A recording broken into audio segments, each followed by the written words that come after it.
de búsqueda por consolidar un sistema oficial de información sobre seguridad y convivencia en Medellín. Nosotros nos encargamos de hacerle un seguimiento al comportamiento espaciotemporal de los principales indicadores de seguridad y convivencia. Esto con el fin de respaldar con evidencia las decisiones de política pública. El CISC es una pieza clave también en la articulación con otros niveles de gobierno, otras ramas del poder público, la academia y la sociedad civil con respecto a la transmisión y la gestión del conocimiento. Y no sobra decir que por quinto año consecutivo tenemos la oportunidad de presentar nuestras buenas prácticas en la Conferencia de Paz Ciudadana. Hoy les traemos un índice de temor ciudadano que surge con esta pregunta. Con esta cuestión. Medellín históricamente en las últimas décadas ha sido conocida a nivel nacional y a nivel internacional como una de las ciudades más violentas del país y más violentas del mundo, para distintos tipos de violencia, como homicidios, desplazamientos forzados, desapariciones, hurto en todas sus modalidades y muchas otras más. Sin embargo, en los últimos años se ha registrado una reducción paulatina en este nivel de delictividad. No obstante, nosotros con una encuesta de percepción de victimización, de seguridad y convivencia, observamos que el nivel de inseguridad que sienten las personas en la ciudad se mantiene constante a través del tiempo. No importa si el delito aumenta o disminuye, esa percepción de inseguridad se mantiene constante. Aquí vemos la evolución de la consideración de inseguridad a nivel de barrio, que es la unidad político-administrativa, la menor unidad político-administrativa, seguido de las comunas, que es un conjunto de barrios, y la ciudad, que hace referencia a la unión de sus comunas y corregimientos. Vemos que para 2014, el 11% de las personas se sentían inseguras o muy inseguras en sus barrios. Este nivel se mantiene constante hasta 2019. Con respecto a la comuna, el 16% en promedio, con una disminución al 14% en 2019, de las personas se sentían inseguras. Y para el nivel de Medellín pasamos de un 44% de personas que se sentían inseguras o muy inseguras en la ciudad a un 50%. Esto nos quiere decir que una de cada dos personas se sienten inseguras en Medellín. Como vemos, esta percepción de la seguridad es mayor a medida que ampliamos la escala territorial considerada. Las personas se sienten seguras en sus barrios, un poco menos seguras en sus comunas, y en la ciudad podemos decir que se sienten inseguras. Cuando consideramos que ha habido una disminución del delito y la disminución de percepción de seguridad no va en la misma proporción, ¿qué decimos nosotros? Bueno, hay elementos subjetivos de la seguridad, hay elementos no observables que las denuncias y estos indicadores como las tasas, como la ocurrencia de hechos no capturan. También hay factores que escapan a los indicadores, como las condiciones físicas del espacio, las condiciones ambientales del espacio. Y nos encontramos con otro hecho muy significativo, que es la cifra oculta del delito. Sí, la tasa de delitos ha venido disminuyendo con relativos aumentos, pero en general la tendencia es a la baja. Sin embargo, en 2019, por ejemplo, el hurto a personas no fue denunciado por el 57% de las víctimas, el hurto a residencia por el 77%, el hurto de vehículos por el 57%, las riñas por el 79% y la extorsión por el 86%. Entonces, en el mejor de los casos, la mitad de la gente no denunció un delito, y en el peor de los casos, aproximadamente 9 de cada 10 personas no denunció un delito. Esto nos llevó a considerar que es necesario tener otros indicadores, en este caso el temor, que sirvan como una categoría de análisis que se encuentre al nivel de la seguridad observable y de la convivencia. Entonces, con este fin nos acercamos a una medición del temor que nos permita georreferenciarlo y posteriormente identificar cuáles son sus determinantes en el territorio. Entonces, el objetivo general que guió esta investigación fue implementar un marco metodológico que permitiera identificar, georreferenciar lo que ya les mencionaba, el temor ciudadano. Esto con el fin de complementar y fortalecer los indicadores que ya existen actualmente sobre seguridad y convivencia. Las etapas del proceso hasta el momento han sido 4. En primer lugar, se realizó una exploración de literatura, referente al temor al delito, al temor a la ciudad. Aquí vemos que los principales referentes, hay muchos otros, yo voy a resaltar los que guiaron este proceso, son principalmente Delemú con El miedo en Occidente. Delemú hace una historia aproximadamente de la Edad Media, de aquellos factores culturales, simbólicos y subjetivos que han guiado el miedo en Occidente. Eh, Podemos resaltar los callejones cerrados, la oscuridad, la incertidumbre, los caminos desolados entre aldea y aldea, entre muchos otros. Delemú como editor publicó en Colombia un libro donde se hace una consideración del temor al delito desde varias ciencias sociales. Se hace un abordaje de la ciencia política, desde la antropología, desde la sociología, que a nuestro parecer es muy completo en términos teóricos. Está Kessler 2009 con el temor al delito. Kessler creo que es uno de los referentes más importantes a nivel latinoamericano, no, y a nivel mundial también con respecto a esa diferenciación necesaria que hay que hacer entre la inseguridad y el temor al delito. Es uno de los primeros que nosotros observamos que no solo lo desagregan, sino que ofrecen alguna estrategia para permitir su medición a través de encuestas y a través de otras estrategias. Está Acevedo 2008, quien hace un estudio sobre los determinantes socioeconómicos del temor al delito. Pinker 2018, con su libro Los ángeles que llevamos dentro, que nos muestran que el siglo XXI es quizás el siglo con los menores niveles de violencia física en toda la historia reciente de la humanidad, por lo menos los últimos 2000 años. Eso nos generó la duda, bueno, si estamos en los niveles más bajos de violencia, ¿por qué estamos en niveles tan altos de temor delictivo? ¿Cierto? Peña 2017, que nos muestra cómo la gente incorpora este temor a la ciudad en las decisiones racionales que realiza cotidianamente. Cómo el temor a la ciudad crea estrategias de securitización que permite recorrer territorios, resignificar espacios de temor y espacios de esperanza, y cómo incorporar estas estrategias a su cotidianidad. Quinteros et al. Nos hace una aproximación a formas de medir esta violencia subjetiva, y finalmente Paz Ciudadana, que hace una aproximación o establece un índice de medición del temor en la ciudad. A partir de esta exploración literaria, de esta exploración de literatura, nosotros seleccionamos variables de una encuesta de percepción de seguridad y convivencia que venimos realizando desde 2014. Estas variables posteriormente las simplificamos, las convertimos, las indizamos. Más adelante les explicaremos el proceso. También recolectamos información delictiva y socioeconómica a nivel de barrio y manzana, y con estas variables, apoyados en la literatura que ya les mencioné, estimamos un modelo de econometría que nos permitió identificar y georreferenciar algunos determinantes del temor ciudadano. Los dejo con mi compañera Jessica.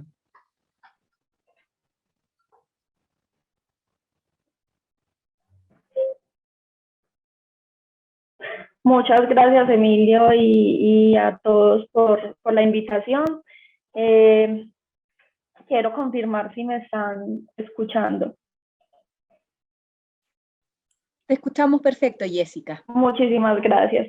Bueno, para este ejercicio nosotros hicimos o diseñamos un marco metodológico que nos permitiera coger desde la revisión de literatura, desde los instrumentos de la encuesta y desde otro tipo de información que nosotros podemos usar desde la alcaldía y desde la secretaría para hacer la estimación y encontrar cómo es el temor ciudadano actualmente en Medellín y cuáles aspectos influyen más en que las personas sientan miedo o tengan una percepción de seguridad o de inseguridad alta.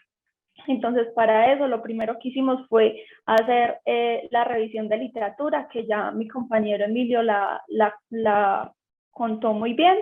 Este fue el insumo para saber qué variables podíamos tener en cuenta Luego de eso, nosotros cogimos la encuesta de percepción de seguridad, analizamos una a una las preguntas y redujimos toda la opción de preguntas a cuáles son esas preguntas claves que nos van a decir la percepción de seguridad en la ciudad, integrando la ciudad, la comuna y el barrio, puede dar un resultado global. Entonces lo que hicimos fue seleccionar cada uno de los capítulos de la encuesta, hacer una revisión paralelamente de los datos, porque también teníamos un registro de algunas de las variables, y teniendo en cuenta aquellas variables de la encuesta que tuvieran un alto porcentaje de respuesta, y teniendo en cuenta aquellas preguntas que desde la revisión de la literatura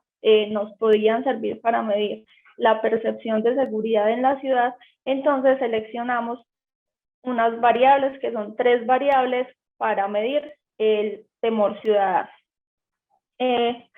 Para eso, lo que hicimos fue organizar la información a nivel de individuo y con respecto a cada individuo, entonces organizamos una base de datos que tuviera información a nivel de persona encuestada. Adicionalmente, entonces también nos preparamos con alguna información que tenemos de la ciudad. Entonces analizamos datos de delitos, datos de información del censo que nos dieran, nos mostrara cómo estaba distribuida la población en la ciudad, y lo que hicimos con ella fue tenerla en cuenta para darle o agregarle información a cada una de las personas. Entonces, acá, ¿qué hicimos? Acá cogimos información de diferentes delitos, la agregamos y calculamos las frecuencias de cada uno de los delitos por una unidad de análisis, en este caso que fue los polígonos de barrio, o sea que tuvimos en cuenta la información barrial para agregar tanto información de delitos como información poblacional y poder usar estas estadísticas o estas frecuencias agregadas de barrio para agregárselas a cada una de las personas encuestadas, y el criterio para agregarle esta información a las personas encuestadas era el lugar de residencia de estas personas. Entonces, lo primero que hicimos fue construir a partir de los datos de la encuesta de percepción de seguridad el índice de temor ciudadano. Para eso sabíamos que queríamos saber cómo es la percepción del ciudadano respecto a su barrio, respecto a su comuna y respecto a su ciudad, para construir finalmente el índice. Posteriormente, lo que hicimos fue generar una variable dicotómica o una dummy, donde 1 significa que el resultado del índice dio inseguro, 0 quiere decir que dio seguro para cada uno de esos encuestados, y finalmente estimamos un modelo de clasificación, el más clásico, que es el PROVIT, y ya a partir de ahí estimamos o podemos observar en los resultados cuáles son las probabilidades de temor ciudadano de acuerdo a la densidad poblacional, de acuerdo a la misma percepción o los cambios en percepción, y de acuerdo a la agrupación de los delitos. Siguiente, por favor. Bueno, en la implementación del índice de temor ciudadano, lo que hicimos fue generar diferentes medidas de índice. Entonces, ¿qué preguntas tuvimos en cuenta? Las que ven en pantalla a mano izquierda. La primera, en general, en su barrio usted se siente, y las opciones de respuesta son entre seguro y muy inseguro.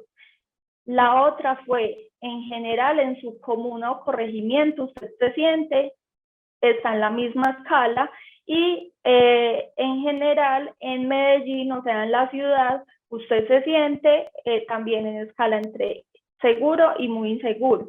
Entonces nosotros realizamos 3 medidas de temor ciudadano. La primera de ellas era la más sencilla, que fue, hicimos un promedio simple. La segunda, ya realizamos un promedio ponderado. Y la tercera, realizamos Support Vector Machine para reducción de dimensionalidad. Y lo que hicimos fue, tenemos esta información a nivel de persona, es decir, aún no la teníamos geocodificada. Entonces lo que hicimos fue tomar una decisión, porque en este punto la encuesta tiene significancia estadística a nivel de comuna y nosotros queríamos mostrar una desagregación más pequeña. Entonces lo que hicimos fue agrupar barrios de la ciudad para poder agrupar significancia estadística y poder mostrar un resultado general en esa unidad espacial agregada, que no es a nivel de barrios, sino que es a nivel de un cúmulo de barrios. Y lo que hicimos fue poner estos 3 resultados en un formulario, y tuvimos la participación de algunos expertos que conocen la ciudad y que sabían dónde hay mayor sentimiento de temor en la ciudad. Entonces, después de realizar ese ejercicio y contando que es una medida de agregación, o sea, que el resultado es a nivel de persona, pero que lo que buscábamos era de alguna manera focalizar esos puntos muy inseguros para poderlos identificar y poder validar el ejercicio. Y de ese resultado, entonces, con la opinión de los expertos, el resultado del índice de temor es el que está encerrado en rojo, y con ese índice de temor fue que procedimos a continuar la estimación del modelo. Siguiente, por favor. Bueno, entonces, de esos resultados de ese índice, teníamos 3.909 personas encuestadas, cuyo promedio era 3.46, cercano a 4 quiere decir que la persona se siente segura, cercano a 1 quiere decir que se siente insegura. Entonces, en estadísticas generales, la gente tiende a sentirse segura en la ciudad de Medellín. ¿Por qué? Porque si tenemos en cuenta la mediana, que es acá donde aparece el 50%, está muy cerca a 4, y eso quiere decir que la gente en general se siente segura. Entonces, ¿nosotros qué hicimos? Cogimos información de delitos, que en este caso fueron hurto a personas, homicidios y lesiones, y las agrupamos para tener una sola variable que nos mostrara los delitos. Este es el resultado, pero nosotros lo que hicimos fue simular, teniendo las frecuencias de diferentes delitos y agrupándolas para tenerlas acá como una variable explicativa que fuera la frecuencia de hechos delictivos. Y cogimos información del censo, que en este caso lo que hicimos fue no tener en cuenta la densidad poblacional de todo el barrio, sino que tuvimos en cuenta la densidad de la población respecto a las viviendas, es decir, donde hay muchas viviendas, de pronto las casas son más pequeñas, o puede haber más o puede haber posibilidades de hacinamiento, mientras que cuando mejora de pronto digamos, la distribución en el espacio, quiere decir personas que de pronto tienen mejores condiciones socioeconómicas, es decir, tienden a ser, pero en donde hay menor densidad poblacional respecto a las viviendas, tienden a ser casas más grandes y personas de estratos socioeconómicos o de niveles de ingresos mayores. Y a esto voy un poco porque en la exploración espacial que teníamos en en los mapas anteriores que les mostrábamos, donde hay mayor percepción de inseguridad. Emi, por favor, nos devolvemos un segundito que esto vale la pena mencionarlo, donde hay mejor percepción de seguridad, que es en los puntos amarillos, son estratos socioeconómicos o niveles de ingresos más bajos, mientras que donde hay mayor percepción de inseguridad tienden a ser estratos socioeconómicos más altos. Entonces, esto nos pareció un hallazgo chévere, porque entonces quiere decir las personas donde tienen mejores condiciones económicas, tienden a tener mayor percepción de inseguridad, mientras que donde hay ingresos socioeconómicos más bajitos, la gente tiende a sentirse más segura en su barrio y en su ciudad. Otra vez siguiente, por favor. Listo. Entonces, tuvimos en cuenta hechos delictivos del barrio que se le atribuyeron a cada uno de los encuestados. Densidad poblacional por vivienda que se calculó también por barrio y se atribuyó a cada uno de los encuestados. Y tuvimos en cuenta algunas variables que también eran importantes tener en consideración después de la revisión de literatura, y es esa mejora en percepción.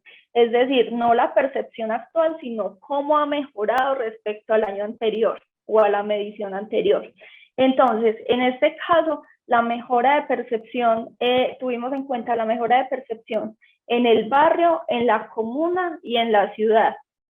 Y encontramos que en este caso la variable dependiente es 1 y 0. 1 significa inseguro, 0 significa seguro, y de esa forma entonces vamos a leer los coeficientes, que son el cuadro rojo a la izquierda. Entonces hay una mayor probabilidad de reducción de la percepción de inseguridad cuando hay una mejoría respecto al barrio en comparación que a la comuna y en comparación que a la ciudad. Es decir, si nosotros queremos mejorar la percepción de seguridad, tendríamos que primero generar mayor percepción de seguridad o mejorar las condiciones de percepción de seguridad en toda la ciudad, más que en la comuna y más que en el barrio. Y con relación a la frecuencia de los hechos delictivos, entonces ahí sí es directa, y en este caso de una vez muestra que cuando hay un aumento en hechos delictivos, aumenta la percepción de inseguridad. Es decir, tendríamos, pues es algo directo, hay un hurto, hay un homicidio, hay una lesión, y en general hay hechos delictivos en la ciudad que aportan directamente a que las personas sientan miedo, y que esto sería, pues nosotros lo que hicimos fue iterar entre diferentes delitos, y estos fueron como los de mayor impacto que tuvimos en la medición, y sería como, bueno, estos son los delitos que más aportan a que la gente se sienta insegura. Entonces, si queremos mejorar la percepción de seguridad en la ciudad, entonces ataquemos o hagamos algunas recomendaciones para que los hacedores de política en el territorio ataquen directamente en la reducción de estos delitos, que son hurto a personas, homicidios y lesiones. Y la densidad de población por vivienda también, cuando los barrios también disminuye la percepción de seguridad. O sea, cuando los barrios son muy poblados, tiende a tener mayor percepción de inseguridad. Siguiente. Bueno, con respecto a la encuesta, pues la encuesta es un insumo que hemos venido teniendo desde 2014, como nos contó Emilio al principio de la exposición. Es una encuesta que se hace año a año, que se arrojan resultados año a año en relación a percepción de inseguridad o de seguridad y a victimización. Año a año se calcula el índice de victimización en la ciudad. Nosotros este año usamos esta encuesta como insumo, pero nos dimos cuenta que el alcance espacial o la desagregación para encontrar significancia estadística es muy alto. Entonces, dentro de uno de los principales retos es poder tener la encuesta con una mejor, con un mejor alcance y poder lograr significancia estadística a nivel de barrio en vez de a nivel de comuna. Y como retos futuros, encontrar otros determinantes que nos permitan mejorar la percepción de seguridad basado en otro tipo de atributos, ya sean educativos, culturales, otros atributos que puedan contribuir a que la población en Medellín y en general en las ciudades similares a Medellín se sientan más seguros. Sí, muchas gracias. Por último, las implicaciones que tiene estos tipos de índice de temor en la política pública. Sabemos que, y como nos mostró Jessy, el temor ciudadano es un indicador subjetivo, pero arraigado en elementos objetivos. Algunos de estos, como ya los mencionaba ella, eran los referentes territoriales. A medida que nos alejamos del territorio más conocido, nos encontramos con un mayor sentimiento de inseguridad. También incide el nivel delictivo y las condiciones socioeconómicas y la infraestructura física. Por lo tanto, este índice o este tipo de mediciones sirve para dar cuenta de un alto número de victimizaciones y vulnerabilidades que sufre la ciudadanía y que escapan a los indicadores cuantitativos que usualmente son usados para medir el delito, las tasas de homicidio, los niveles de hurto, etcétera. Dado que el temor ciudadano produce espacios estigmatizados y proclives, y los espacios estigmatizados tienden a ser proclives al delito, es necesario entonces en estos espacios que se focalicen complementar las inversiones que se establecen actualmente en reducción del delito con otras que apunten a la disminución del temor ciudadano, a la reconversión de estos espacios y que permitan, siguiendo a Henry Lefebvre, un ejercicio efectivo del derecho a la ciudad. Por último, una de las principales indicadores con los que la ciudadanía mide la gestión de los gobiernos es el sentimiento de inseguridad. En todas las encuestas ciudadanas, en todas las ciudades, en todos los países, encontramos que la inseguridad es uno de los principales indicadores que preocupa a la ciudadanía. Por lo tanto, estrategias que lleven a una efectiva reducción de los niveles de inseguridad, pero también de los niveles de temor, llevarán necesariamente a un mayor nivel de confianza institucional y a un mayor nivel de aprobación ciudadana. Muchísimas gracias.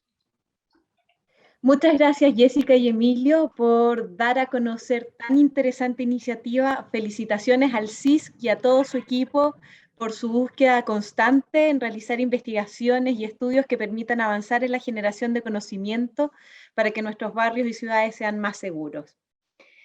Ahora, y para finalizar este segmento, les presento a Brenda Belleza Ancaya, que es gerente del Observatorio de Criminalidad del Ministerio Público del Perú, quien nos presentará el modelo de gestión del conocimiento en violencia sexual contra niños, niñas y adolescentes, identificación, prevención, persecución y protección. Muchas gracias y bienvenida, Brenda, esta mañana. Muchas gracias. Buenos días a todos y a todas.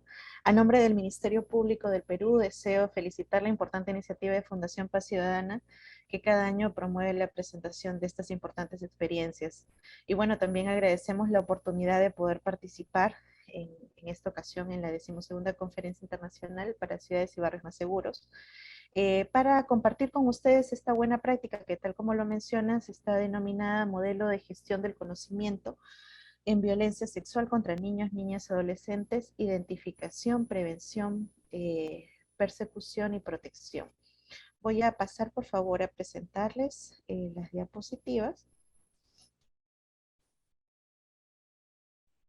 por favor les agradecería mucho que puedan confirmarme que están visualizándola. Vemos tu presentación. Ok, listo, muchas gracias. Bueno, esta presentación ha sido elaborada conjuntamente con 5 profesionales del Observatorio de Criminalidad, señor Juan Wambachano, la señora Rosa Guanes, Jessica Acevedo y Felipe Díaz. Es un equipo multidisciplinario que viene trabajando varios años en el observatorio y que se ha abocado específicamente a la gestión de información. A modo general, les comentaré entonces que el Ministerio Público del Perú es un organismo constitucionalmente autónomo que se encuentra integrado al proceso de administración de justicia y tiene como misión defender la legalidad y los intereses públicos tutelados por la ley, prevenir y perseguir el delito, representando a la sociedad y a la ciudadanía en juicio de manera eficaz y oportuna, ¿no? Como domicilio y sede principal nos encontramos en la ciudad de Lima. Y bueno, dentro de su organización tenemos 3 niveles: el nivel fiscal, el nivel administrativo y el nivel médico-legal, los mismos que se encuentran involucrados en esta experiencia.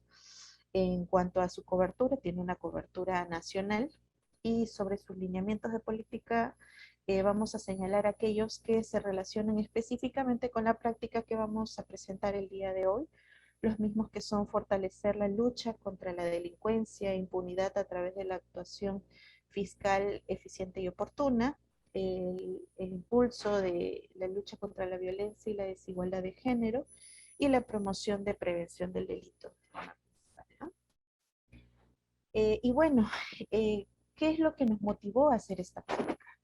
Comentarles que el Ministerio Público entre el 2016 y 2019 ha registrado 25.984 delitos denunciados a nivel nacional por violación sexual de menores de edad, tocamientos, actos de connotación sexual, actos libidinosos en agravio de menores, lo que presenta una tasa de crecimiento anual de 16,7%. Este crecimiento habría disminuido en el año 2020, año en que se declaró la emergencia sanitaria a consecuencia del COVID-19, lo que también nos ha fijado mucha preocupación respecto de esta problemática, ¿no? Asimismo, tomando como referencia un estudio desarrollado por el investigador Haris Mujica, sabemos que en el Perú la tendencia de hechos declarados por violencia sexual, en los casos que se han registrado por las instituciones de justicia, existe una campana en donde el umbral de apertura inicia entre los 10 y 11 años y tiene un pico entre los 16 y 17 años. La misma que comienza ya a cerrarse entre los 18 y 21 años de edad. Además, también otro estudio realizado por el mismo investigador señala que al estar asociados a una secuencia de victimización y a un mismo agresor, una parte de las violaciones podrían ser evitadas detectando los primeros hechos de violencia y controlando esta violencia antes o al inicio del umbral de la campana de victimización. Este dato es sumamente importante, considerando que la problemática de violencia sexual se caracteriza por 2 hechos fundamentales, ¿no? Que es la falta de denuncia y el subregistro. Y en esta línea conocemos por diferentes estudios que en América Latina y el Caribe, al menos solamente el 5% de las víctimas denuncian ante las instituciones de justicia. Es decir, de 100 casos que podrían registrarse, al menos 95 no se estarían presentando denuncias, ¿no? Entonces, esta data para nosotros significó mucho, digamos, para la elaboración de esta práctica. Es así que, digamos, como parte de las instituciones que conforman el Estado peruano, que han desarrollado diversas acciones en los últimos años para reducir la prevalencia de este delito, como observatorio decidimos aportar a través de la gestión de información con este grupo vulnerable, ¿cómo no? Desarrollando un modelo de gestión básicamente que nos permita a partir del análisis criminal desarrollar una propuesta que integre diferentes ámbitos de atención, ¿no? En ese contexto es que se desarrolló un modelo que tenía como objetivo general contribuir a la reducción de violencia sexual en agravio de niños, niñas y adolescentes en el Perú a través del diseño de un servicio sostenido de articulación efectiva de las unidades de organización del Ministerio Público involucradas, tal como les señalaba al inicio, ¿no? El sistema fiscal, el sistema médico-legal y el sistema administrativo, así como las instituciones del sistema de justicia y protección social que también nos acompañan en esta labor, ¿no? Y bueno, para lograr este objetivo, desarrollamos 5 objetivos específicos. El primero, que es la identificación y evaluación del nivel de riesgo de las víctimas y las potenciales víctimas. El segundo, que está orientado a diseñar servicios de acompañamiento y asistencia a favor de estas víctimas o potenciales víctimas. Y el tercero es diseñar servicios de evaluación y protección a favor de las potenciales víctimas. El cuarto, monitorear y promover la eficacia y celeridad de las investigaciones. Y finalmente, el quinto objetivo específico sería sensibilizar a la ciudadanía para la identificación y también para la denuncia de estos casos que ya sabemos son un problema importante en esta problemática. En ese sentido, esta iniciativa promueve el desarrollo de políticas basadas en un modelo de gestión del conocimiento, ¿no?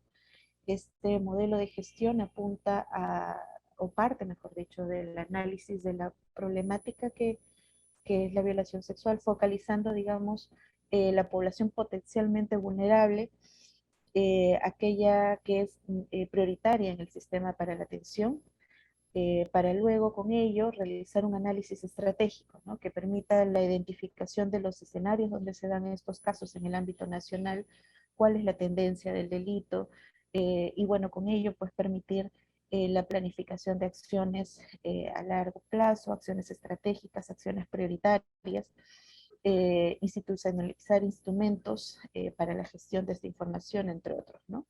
Para luego pasar ya al análisis táctico, ¿no? Que representa pues la identificación, examen de patrones, series temporales que nos permitan generar alertas y reportes para una acción inmediata en este tipo de casos, ¿no?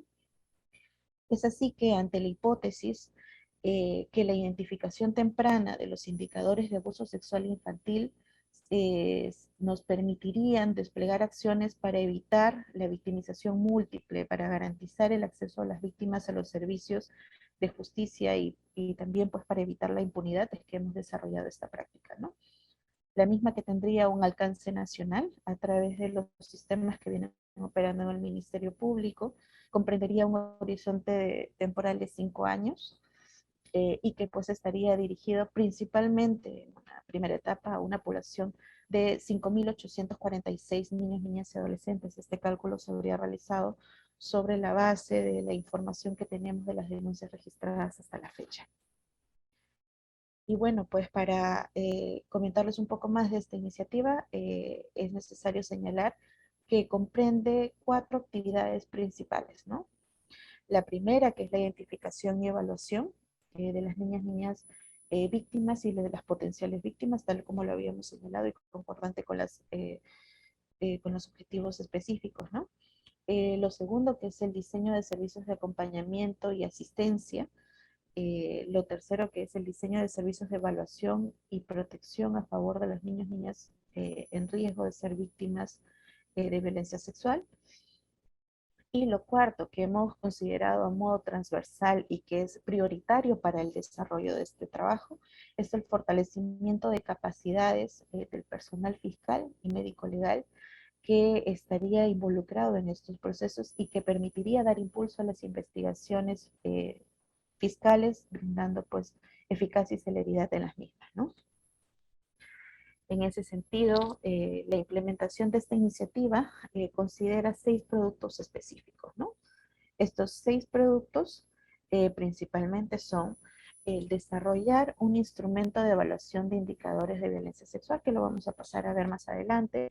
El segundo, que sería pues desarrollar un aplicativo móvil para la aplicación de este instrumento. El tercero, que sería poder identificar a víctimas y a potenciales víctimas. El cuarto, que sería desarrollar un protocolo interinstitucional de acompañamiento, evaluación, asistencia y protección que pueda ser implementado y difundido a los operadores involucrados en el sistema de justicia. El quinto producto sería pues contar o realizar el acompañamiento, evaluación, asistencia y protección de las víctimas y potenciales víctimas beneficiadas. Y finalmente, pues, tener a nuestro personal fiscal y médico legal capacitado, que como sabemos es de suma importancia en este proceso, ¿no? Ahora, a modo preliminar, les comento que esta práctica, esta iniciativa se encuentra ahora iniciando su proceso de implementación.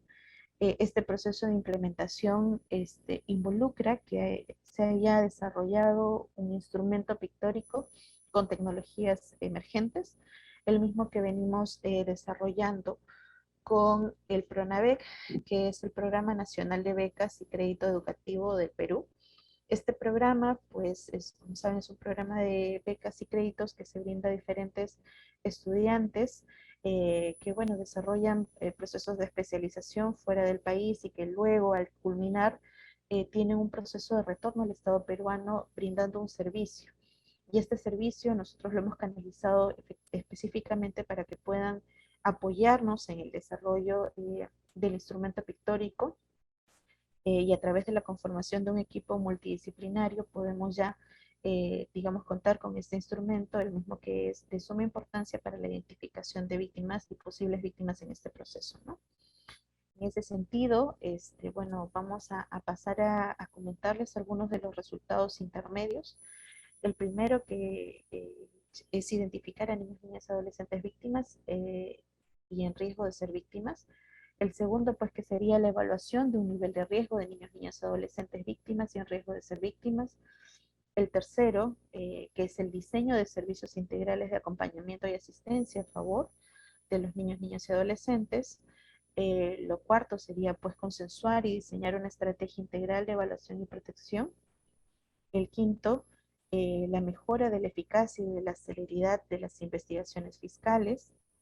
Y el sexto, pues, sería difundir a la ciudadanía información sobre los indicios y mecanismos y canales de denuncia que existen para poder acercarlos también a que puedan denunciar estos hechos que vienen siendo, pues, dados en diferentes espacios, ¿no? Ahora, bueno, pues les presento algunas capturas de pantalla. Este es nuestro instrumento pictórico, el mismo que viene siendo desarrollado por los profesionales del PRONAVEC, que ya les comentaba, en articulación con el Observatorio de Criminalidad del Ministerio Público. El mismo que ya se encontraría en etapa de implementación, ¿no? Ahora, a modo, digamos, de concluir con esta experiencia, con este proyecto, nosotros miramos 4 resultados finales, ¿no? Estos resultados finales estarían orientados principalmente a incrementar la denuncia de delitos de violación sexual de menor de edad y de tocamientos, que ya sabemos que es, digamos, el principal problema en este análisis de información que hemos realizado. Deseamos incorporar a los niños, niñas y adolescentes identificados como personas en riesgo en una estrategia integral de evaluación y protección que involucra diferentes instancias del Ministerio Público. Deseamos disminuir el tiempo promedio de la investigación fiscal de los casos calificados jurídicamente como delitos de los que hemos señalado y que estén involucrados en este proceso. Incrementar también el número de sentencias condenatorias respecto a las investigaciones calificadas por los delitos señalados, ¿no? Y bueno, en relación a este proceso, tenemos diferentes aprendizajes, pero vamos a pasar a presentar algunos de ellos, ¿no? Lo primero es que, tal como lo habíamos señalado, pues estas situaciones de abuso sexual, de tocamientos, de actos contra el poder son detectados en diferentes espacios. Uno de ellos es el hogar. Entonces, al aplicar estos instrumentos pictóricos, este instrumento pictórico, perdón, es necesario, pues, realizar acciones de consentimiento, ¿no? Y para ello hay que comunicar a los padres, a los tutores, sobre cuál sería la finalidad de poder aplicar este instrumento. Y ante ello hemos encontrado resistencia en diferentes espacios para poder aceptar o suscribir el consentimiento informado para la aplicación de este instrumento a niños, niñas y adolescentes. Entonces allí tendríamos un primer obstáculo para la identificación, para este proceso de diagnóstico. Lo segundo es que existe desconocimiento de algunos operadores que estarían, digamos, bajo la responsabilidad de los niños, niños y adolescentes a los que se les brindaría esta aplicación sobre el uso de herramientas tecnológicas. Si bien ahora con la emergencia sanitaria y con la, digamos, con el cambio que ha habido en la educación, en el uso de tecnologías, hemos logrado brindar un acercamiento al respecto, aún encontramos muchas limitaciones para poder acceder, digamos, al uso de tecnología, sobre todo en el ámbito nacional, ¿no?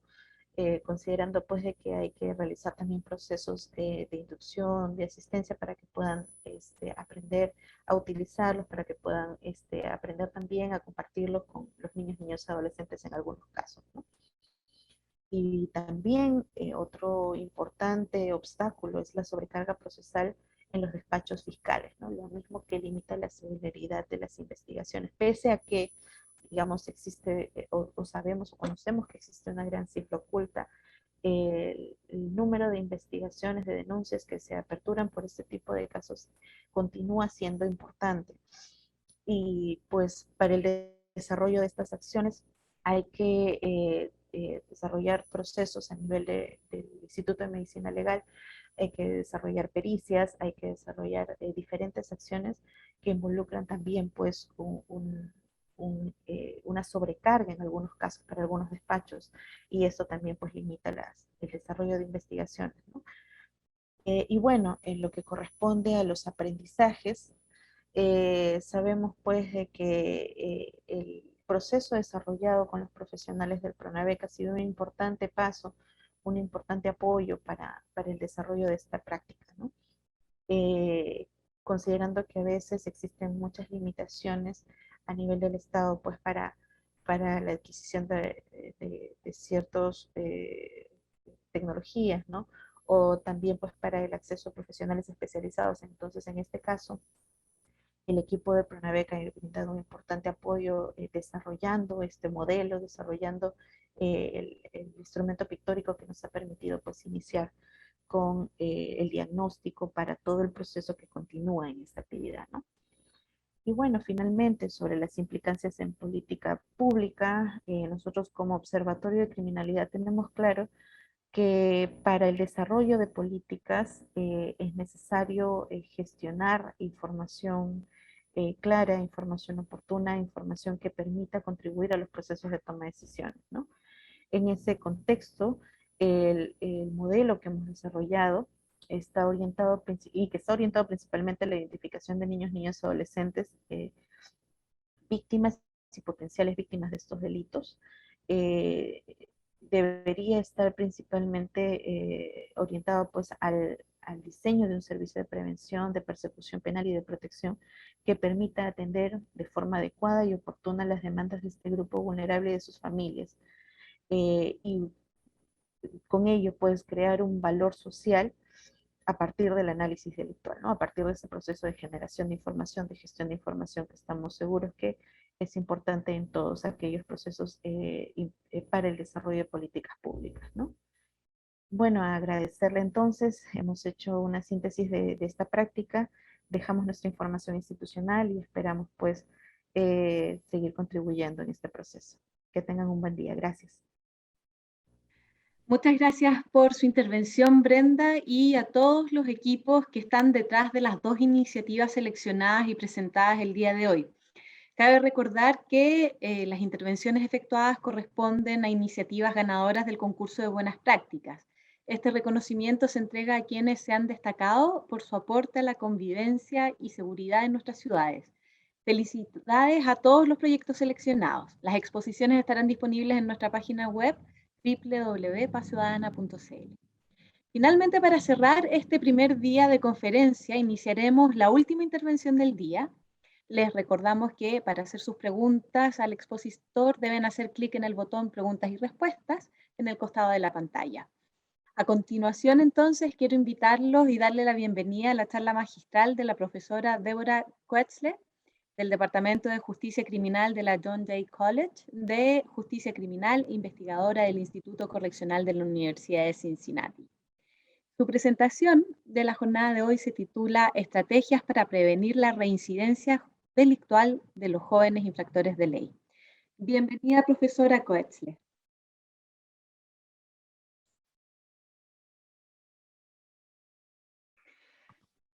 I can. Hello, can you hear me? I can hear you. Perfect. All right. Welcome. Thank you. Thank you. Hi, everyone. It's really nice to be here. I'm Debbie Ketzel on the faculty at John Jay College, and my research really focuses around reducing recidivism. So once someone is in the system, how do we help them improve? How do we help them be successful while they're on supervision? And more importantly, how do we help them be successful when they're no longer under supervision? And so I'm really excited to be here this morning. I apologize for the English. I'm actually in Mexico right now taking Spanish lessons. So hopefully next time or at some point in the future, I can have the chance to speak with you in Spanish, but I think for today, English is better. I've been doing some work recently in Latin America and specifically in Central America. And so, you know, thinking a lot about how these strategies that have really been developed in Canada and the US translate or not to other settings. And so far, I think the research is suggesting that they do. Human behavior is human behavior, although acknowledging that I think there are ways that, you know, we need to consider cultural differences. And so I'll try to talk about that a little bit as we go through this morning's presentation on strategies for reducing recidivism. I want to start by just acknowledging that punishment alone should not be expected to reduce recidivism. We should not expect incarcerating people or putting people on probation or some sort of community supervision to change behavior in the long term. The research is pretty clear on this point. And so here we see results from a study conducted by Don Andrews and Jim Bonta some years ago, looking at the effectiveness of supervision programs versus treatment interventions. And what we see here is that supervision alone, punishment alone, is actually associated with increases in recidivism, whereas